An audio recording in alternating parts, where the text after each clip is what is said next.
Where were you when you heard the The news news?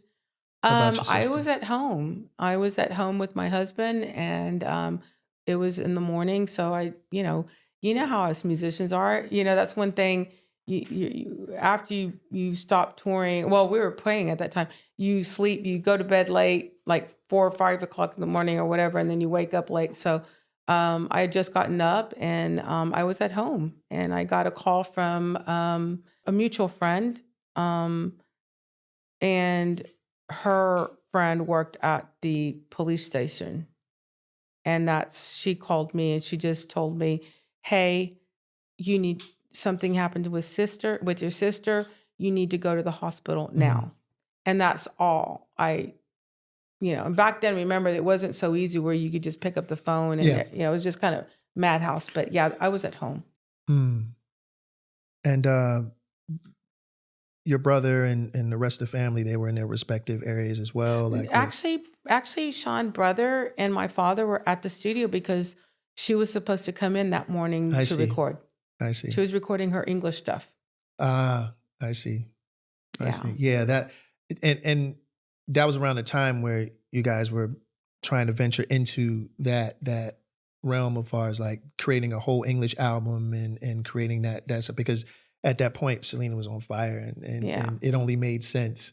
Kind of like when we did the Spanish record, from Yeah. English, like kind of doing the same Right. thing. It would Yeah, because the plan originally was never to leave our music, Tejano sure. music. Never. Yeah. The plan was, we all knew that Selena was going to first of all, Selena never realized how big she was Mm. and that she was a star. Hmm. She never saw that. She Yeah. never did. She just thought, okay, we're going to do this and this is cool, but I'm still going to be with y'all. We're like, Yeah. yeah, no, you're Right. bigger than that. You're Right. bigger than what we're doing now. The plan was for her to do her English stuff. Our roles would change, and we all knew this. Yeah. I was going to my father, the last year and a half, wasn't traveling with us, or 2 years, because he doesn't like to fly. Okay. He's scared of flying, Okay. basically. And so he wasn't with us as much. And so my role, once Selena went with the English, was to be her manager and to, there. Abe was going to be still producing and helping with that part of the music. Chris, it was kind of iffy about Chris. They talked about, she wanted him to be with her with the English band because he could do that, because that's what Right. he grew up on. Yeah. But he wasn't too sure if he wanted to start his own band, like a rock band. Mm. And so that was kind of still up in the air. And we kept on reassuring her, we're going to still be there. We're just Right. I'm not going to be directly behind you on a drum set anymore. I'm just going to be on the side. Right. The dynamics are not going to change, just a little bit. Yeah. We'll still be there. Yeah. But Tejano was never something that we were going to leave. And she made sure that she told her fans that she would never actually leave Tejano music and what we did and what we loved. But I think what you guys understood was the importance of stretching out, Yes. of creating more of an audience to what you're known for and what you're doing and what your roots are. Yeah. And because because Selena had the ability to be such a badass, she could take on that role. Yeah. And, and the little bit that she did leave behind, which I'm forever grateful of, these English stuff that she did for Dreaming of You.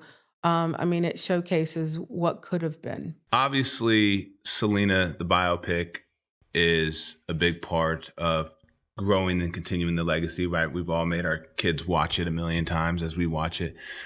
Is there something that was left out of the film that you wish was in there? Of the Selena movie? Yes. We were forced to make the movie.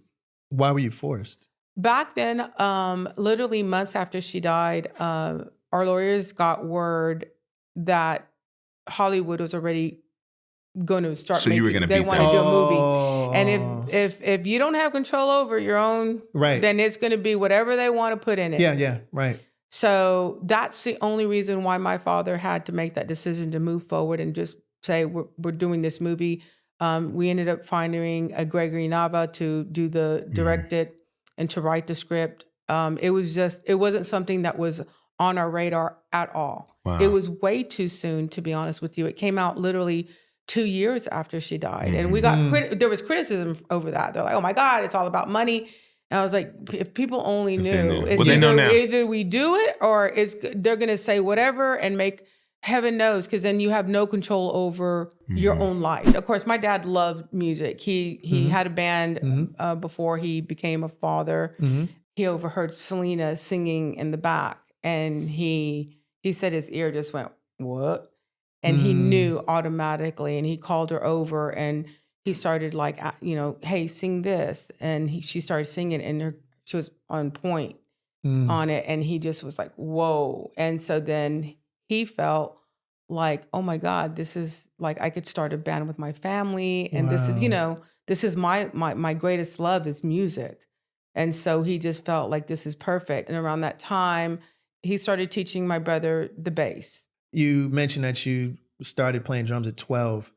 Why drums? Like, why not another instrument? Like, what drew you to playing drums? Well, it's not that it drew me at all. I was forced into it, actually. Okay. So at the time, and this is where I come into play. Yeah. At the time, my mom's nephew was living, they sent him to hang out with us for the summer, and my dad had bought him drums because he was a drummer. Okay. He was going to hang out with us and stay with us and, live with us. And then his dad decided no. So his dad called him back to Arizona, and there was a brand new drum set there. And so then who's the only one in the house that didn't have anything going on? Right. Me. Right. And I was like, no. I mean, literally, it was like a cat fight. Like, no, I'm not going to play drums. Girls don't play drums like in the movie. It was like, no, I'm not going to do this. I hated it for so many years. A lot of people don't even know this. I'm left-handed, but the drum set was right-handed, so I played right-handed. That's crazy. I know. Was there any type of artist or music that Selena listened to in her private time, like during that, in growing up? Like, what did she listen to? Was the same things or? Same thing. I mean, if you look at her early on, you see Paula Abdul. Okay. Janet Jackson was a big thing. Sure. Madonna. Sure. Those were the artists, the female artists back then that were like really doing their thing. And it was like, how could you not gravitate to that type of music? Yeah. And then once she got a little bit older, she started with, I don't know if you ever heard of Rocío Dúrcal. She's Spaniard. Okay. And you can kind of see a little bit of Selena's influence as she got older, of the gestures, when she does whenever Selena, her little hands like this. Rocío Dúrcal was known for that. And so, as an artist, you know how it is. I sure do. You watch somebody that you admire, and I think inadvertently, you take a little bit here and you take a little bit there, and you mold it into who you are as an artist, and it becomes part of you. You describing what Selena listened to, it basically explains her style. Yes. She was known as the Tejano Madonna. Yeah, they labeled her as it was that. A nickname. Yeah, and I think the whole Madonna thing was because even back in the day, Madonna used to wear the bras and everything, and Selena really loved that look. It was not in Spanish they call it descarada. Like descarada means like shameless. Yeah, like she wasn't shameless about it. She was covered up. She always made sure that it was in a tasteful way. Yeah. I mean, so was she responsible for all of her outfits? Did she put them all together? Did you have a hand in what she wore? I would tell her, you look fat in that. Don't wear that. Yes, I was a sister. I was that sister. But Selena had incredible style. Like never had to. I don't know if you ever really pay attention to Selena's look. It's timeless. Yeah. She never overdid 100%, anything. Yeah. Yes. It was just natural. Like she'd go, oh, okay, this and that, and then she never, back in the day, never had a stylist, never had a glam squad. Wow. We did our own makeup, our own hair, our own, she didn't have anybody go buy clothes for her or anything like that. Even up to the point when she passed away. Wow. She did her own, never did tell everybody, no, I'm good.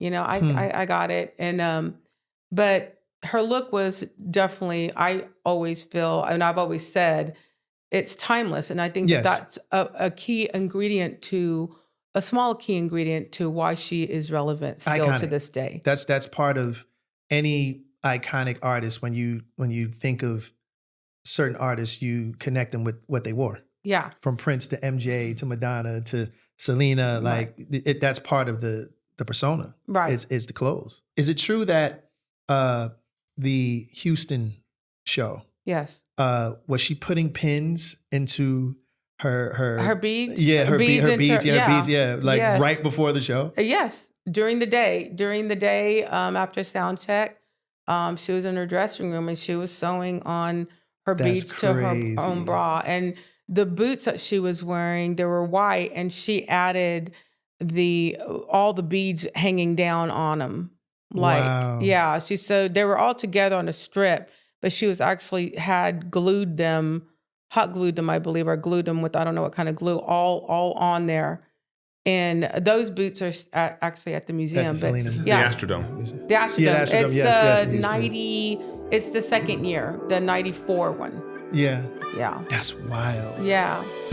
Hey y'all, and that was on that note. Hope you guys enjoyed it. And if you did, here's a couple more videos for you to check out. Do not forget to like, comment, and subscribe.